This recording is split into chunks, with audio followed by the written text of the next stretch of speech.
শুধু বদলায় না প্রশ্নের গুরুত্ব। আমরা প্রশ্ন করতে চাই, আপনাদের প্রশ্নগুলো সামনে আনতে চাই।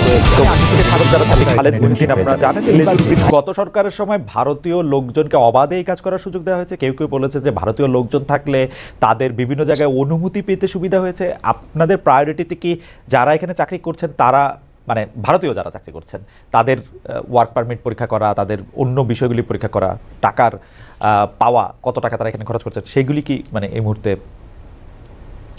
এ সম্বন্ধে সঠিক এবং খুব বিস্তারিত তথ্য আমার কাছে নেই।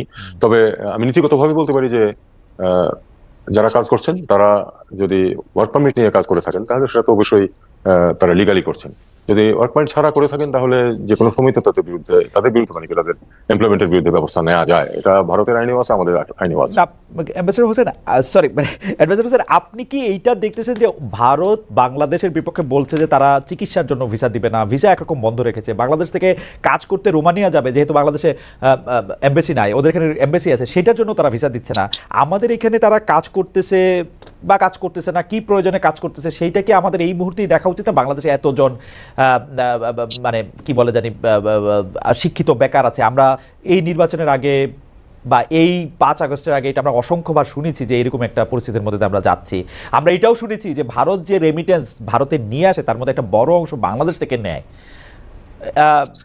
দেখুন, আপনি সর্বশেষ যে তথ্যটা দিলেন এটা কিন্তু ভারতীয় পত্রপত্রিকাতে আমি দেখেছি, আমি বাংলাদেশের কোনো পত্রিকায় দেখিনি। ভারতীয় পত্রপত্রিকাতে বা তাদের স্ট্যাটিস্টিক্সে দেখেছি যে বেশ বড় একটা অঙ্ক এখান থেকে রেমিটেন্স হিসেবে যায় এবং সেটা সম্ভবত ওয়ার্ল্ড ওয়াইড ভারতে যা রেমিটেন্স আছে তার 4th বা 5th পজিশনে। তার মানে এটা তো অফিসিয়ালি হয়তো যাচ্ছে, কারণ আনঅফিসিয়ালি ফিগারটা ওখানে আসে কিনা আমি জানি না। আপনার সরকার আসার পর এটা পরীক্ষা করে দেখবেন না বা দেখার পরিকল্পনা? এটা যারা দেখার কথা তারা নিশ্চয়ই দেখছেন। তাদের আরো অনেক কাজ আছে, সেগুলিও তারা করছেন পাশাপাশি। আপনি জানেন যে অর্থনীতির অবস্থা অত্যন্ত নাজুক অবস্থায় আছে এবং সেটা সামাল দেওয়ার জন্য আমরা অত্যন্ত যোগ্য দুজন মানুষকে পেয়েছি, বাংলাদেশ ব্যাংকের গভর্নর এবং আপনার ফাইন্যান্স অ্যাডভাইজার। তারা এগুলি সবই সামাল দেওয়ার চেষ্টা করছেন।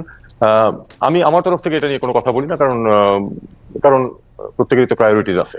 এখন এটা প্রায়োরিটিতে উপরের দিকে থাকা উচিত কিনা? একদিকে আমাদের বেকার সমস্যা আছে, অন্যদিকে আমাদের রেমিটেন্স যদি অকারণে শুধুমাত্র আরেকটা সরকার আরেকটা দলকে তুষ্ট করার জন্য যদি কিছু ভারতে এখানে চাকরি করতে থাকতো, তাদের মধ্যে যদি কেউ বেনামে কাজ করতো, তাদের মধ্যে কেউ যদি এখান থেকে মূল্যবান আমাদের আপনি এটা নিয়ে সবচেয়ে বেশি সোচ্চার। আপনি সবসময় বলেছেন যে আমাদের মধ্যপ্রাচ্যের লোকজন এত কষ্ট করে এখানে টাকা পাঠায়, আমরা যেন তেনভাবে সেই টাকাটা তো একটা করতে পারি না। এটা প্রায়োরিটিতে থাকা কি উচিত না? আমি সেটাই শুধু জানতে চাইছি। না, অবশ্যই প্রায়োরিটিতে থাকা উচিত এবং আমার বিশ্বাস যে যারা কর্তৃপক্ষ তারা এই ব্যাপারে তথ্য সংগ্রহ করছেন এবং এ ব্যাপারে অবশ্যই স্বাভাবিক ব্যবস্থা নিলেই তো কোনো সমস্যা নেই। মানে যারা আইনসঙ্গত ভাবে থাকছেন না তাদের বিরুদ্ধে ব্যবস্থা নেওয়া যেতে পারে। আমার কাছে কেন এটা একটু ফানি লাগতেছে, সরি ফানি না, ফানি ইজ স্ট্রং ওয়ার্ড। আমার কাছে এটা কিরকম লাগতেছে, আমরা ইন্ডিয়ার সাথে এত কথা বলতেছি, এত জায়গা দিতেছি, যেই জায়গা থেকে ওরা আমাদেরকে টাকা নিয়ে যাচ্ছে বা যদি এটা অকারণে নিয়ে যায় থাকে, এটা তো পরীক্ষা করার প্রায়োরিটিতে উপরে থাকার কথা।